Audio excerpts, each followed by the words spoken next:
네, 안녕하세요. 원주 피카츄입니다. 어느덧 벌써 바이크 시즌이 열렸는데 저는 아직 울진에서 취업 준비를 하고 있습니다. 영상을 못 올린 이유랑 기간에 대해서는 제가 다음에 한 번에 설명을 드리기로 하고, 우선 오늘 소개해드릴 영상 주제는 바로 바이크 사고에 대한 겁니다. 바이크는 안전하다 뭐 안전하지 않다 이에 대한 토론은 사실 뭐 바이크를 타면서 느낀 거지만 그렇게 중요하다고는 생각하지 않고요. 그래서 오늘은 해외 바이크 사고 사례들을 좀 보면서 주로 어떤 부분에서 사고가 발생하고, 그리고 어떻게 이를 대처할 수 있을지를 좀 알아보려고 합니다. 이 영상의 취지는 잘잘못을 따지는 게 아니라 사고 대처를 목적으로 만든 거라는 점 이해하고 봐주시면 감사하겠습니다. 자, 우선 바이크 투어를 다니다 보면 이렇게 다니는 경우가 많습니다. 저도 솔직히 초창기에 겁 없을 때 이렇게 다닌 적이 좀 있었고요. 사이드 미러를 안 보고 차문을 연 사람도 뭐 잘못은 있지만, 우선은 갓길 칼치기는 좀 위험하다고 생각을 해요. 예, 지금 보시다시피 칼치기가 진짜 위험하니까 좀 조심하셨으면 좋겠습니다. 이처럼 사고가 나는 경우 말고, 만약 사이로 지나가다가 남의 차 긁는 것만으로도 본인이 학생이라면 인생 저점부터 시작하실 수 있습니다.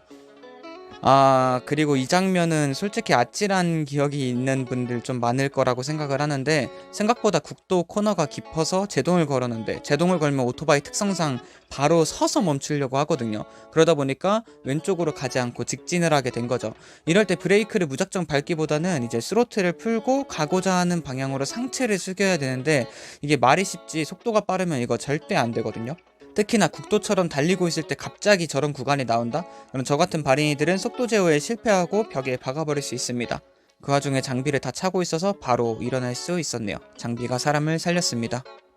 이거랑 비슷한 경우를 소개해드리자면, 저는 R3로 입문해서 속도가 어느 정도 제어가 되는 경우였는데, 미들리터급의 경우 이런 상황이 더 비일비재하게 일어날 수 있다고 생각을 해요. 그래서 입문자들에게 커터급 이하 입문을 추천하는 게 아닌가 생각합니다.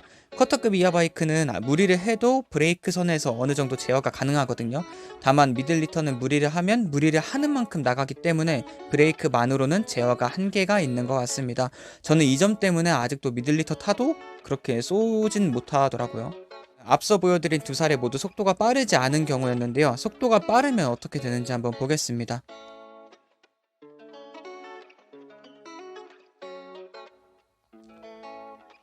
예, 처음 가는 길은 내비를 꼭 보면서 운전하시길 바랄게요. 그리고 코너 주의 표시가 있으면 코너 주의 표지판 전까지 직진 구간이거든요. 여기서는 얼마든지 감속을 하셔도 됩니다. 본인 뒤에 운전자가 있다면 제동 전에 비상등을 꼭 켜는 거 잊지 마세요. 비상등 없이 제동하면 이처럼 될 수 있습니다. 뭐 섞인 영상이라 양쪽 책임이긴 한데 실제 공도에서도 많이 일어나는 사고라서 가져와 봤고요. 다음은 내리막길 슬립 사고입니다. 오르막길보다 더 위험한 이유는 내리막길 경우에는 오토바이 무게중심이 앞으로 쏠리거든요. 그래서 뒷바퀴에 가해지는 하중이 상대적으로 적어집니다. 그래서 오르막길에서 코너 타듯이 자세를 그냥 내리막에서도 잡아버리면 뒷바퀴가 너무 쉽게 털려버린다고 하더라고요. 그래서 제가 오토바이 코너를 처음 형들에게 배울 때도 내리막에서 절대로 평소처럼 타듯이 내려가지 말라고 혼났던 기억이 있습니다. 그 와중에 장비를 수트까지 착용해서 바로 일어나는 모습을 볼 수가 있네요. 윌리도 본인 자유긴 한데, 이게 만약 공도였으면 2차 사고로 크게 다칠 수 있죠. 예, 아예 이것처럼 혼자 연습하거나 아니면 뭐 차가 없는 막힌 도로에서 하는 게 좋을 것 같긴 합니다.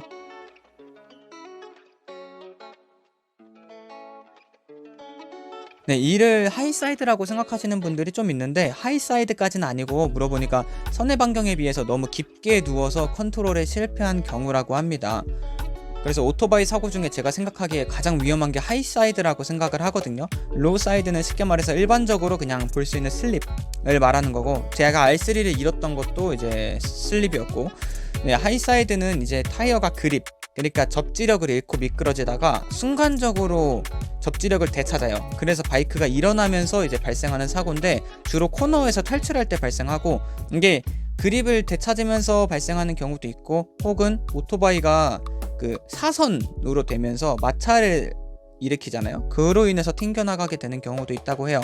그래서 사람들이 막 슬립 발생하면 절대로 브레이킹 하지 말고 그냥 누우라고 막 하는 게 이유기도 한 것 같습니다. 저는 느라짜에서 처음 코너 탈 때 하이사이드가 아주 살짝 발생했었는데, 다행히 넘어지진 않았는데 그때 고관절이 박살나는 줄 알았습니다. 자, 그 다음은 19년도 8월에 일어난 사고인데요. 이 영상은 조금 잔인할 수 있어서 초반에 살짝 블러 처리를 했습니다.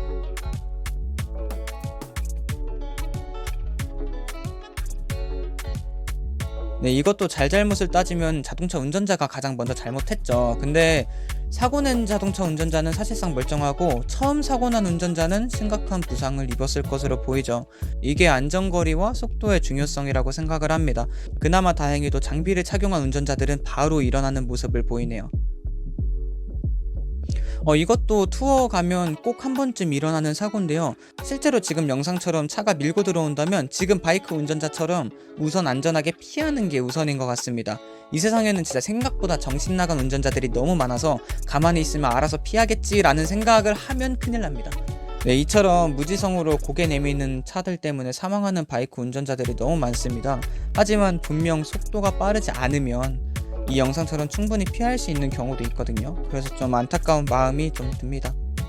네, 지금까지 해외 사고 영상들을 좀 봤는데 이거 보고 뭐 다들 선비 운전해라 이런 건 아니고 그저 투어 다니다가 다 같이 기분 좋게 라이딩 해야 되는데 사고 나서 안 좋은 기억 생기는 것보다는 조금 안전도 신경 써서 재미있게 라이딩 했으면 좋겠다는 생각에 영상을 만들어 보았습니다. 장비만 차도 사고 나더라도 바로바로 그 자리에서 일어날 수 있는 상황이 많으니까 꼭 장비 차고 라이딩 하셨으면 좋겠습니다. 네, 지금까지 원조 피카츄였고요. 유익했으면 좋아요, 구독, 알림 설정 부탁드립니다. 그럼 안녕.